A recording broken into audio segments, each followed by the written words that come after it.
श्री रामचरित मानस में तुलसीदास जी ने भगवान राम और निषाद राज का बहुत ही मार्मिक दृश्य प्रस्तुत किया है। भगवान राम का केवट से नाव मांगना, केवट का प्रभु श्री राम के पैर धोना और गंगा पार कराना श्री रामायण का बहुत ही भावुक प्रसंग है। आखिर यह निषाद राज कौन थे जिन्होंने भगवान राम का सानिध्य प्राप्त किया? नमस्कार साथियों, स्वागत है आपका हमारे चैनल सत्य सनातन संगम पर। आज की वीडियो में हम निषाद राज के पूर्व जन्म और भगवान के प्रति उनके जन्मांतर के प्रेम की कथा के विषय में वर्णन करेंगे। वीडियो पसंद आए तो लाइक करें और इसी तरह के ज्ञानवर्धक वीडियो देखने के लिए हमारे चैनल को सब्सक्राइब करें। निषाद राज भगवान के अनन्य भक्तों में से एक थे। पौराणिक कथाओं के अनुसार सृष्टि के आरंभ में वह पूर्व जन्म में क्षीर सागर में कच्छप योनि में थे। एक बार जब भगवान विष्णु विश्राम कर रहे थे और लक्ष्मी जी उनके पैर दबा रही थीं, विष्णु जी के एक पैर का अंगूठा शेष सैया के बाहर आ गया और लहरें उससे खिलवाड़ करने लगीं।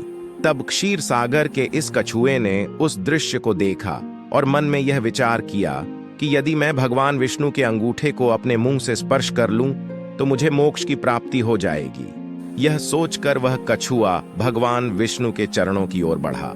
उसे भगवान की ओर आते हुए शेषनाथ जी ने देख लिया और उसे भगाने के लिए जोर से फुफकार मारी। फुंकार सुनकर कछुआ भागकर छुप गया। कुछ समय पश्चात जब शेष जी का ध्यान हट गया तो उसने पुनः प्रयास किया। इस बार माता लक्ष्मी की दृष्टि उस पर पड़ गई और उन्होंने उसे भगा दिया। इस प्रकार उस कछुए ने अनेकों प्रयास किए, पर शेष जी और लक्ष्मी माता के कारण उसे कभी सफलता नहीं मिली। यहाँ तक कि सृष्टि की रचना हो गई और सतयुग बीत जाने के बाद त्रेता युग आ गया और इस बीच उस कछुए ने भी अनेकों बार कई योनियों में जन्म लिया और प्रत्येक जन्म में भगवान की प्राप्ति का प्रयत्न करता रहा।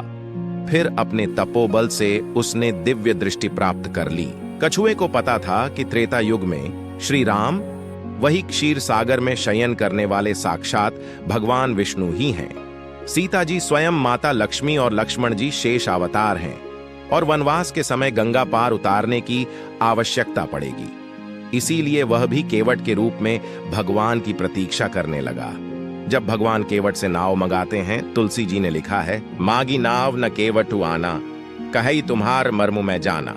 अर्थात वह नाव नहीं लाता और भगवान से कहता है कि मैं आपका मर्म जानता हूं। केवल इतना ही नहीं, इस बार केवट इस अवसर को किसी भी प्रकार हाथ से जाने नहीं देना चाहता था। उसे याद था कि शेषनाग क्रोध करके फुफकारते थे और मैं डर जाता था। अब की बार लक्ष्मण के रूप में मुझ पर अपना बाण भी चला सकते हैं, पर इस बार उसने अपने भय को त्याग दिया था। लक्ष्मण के तीर से मर जाना भी उसे स्वीकार था।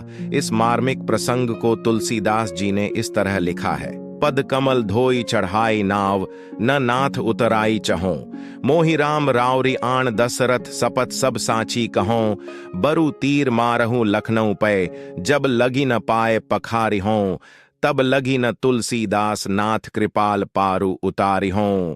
अर्थात, हे नाथ, मैं चरण कमल धोकर आप लोगों को नाव पर चढ़ा लूंगा। मैं आपसे उतराई भी नहीं चाहता।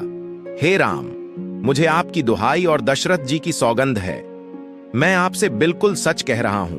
भले ही लक्ष्मण जी मुझे तीर मार दें, पर जब तक मैं आपके पैरों को पखार नहीं लूंगा, तब तक हे कृपालु मैं पार नहीं उतारूंगा। निषाद के प्रेम में लपेटे हुए अटपटे वचन सुनकर करुणाधाम श्री रामचंद्र जी जानकी जी और लक्ष्मण जी की ओर देखकर मुस्काए, मानो कह रहे हों कि अब क्या करोगे।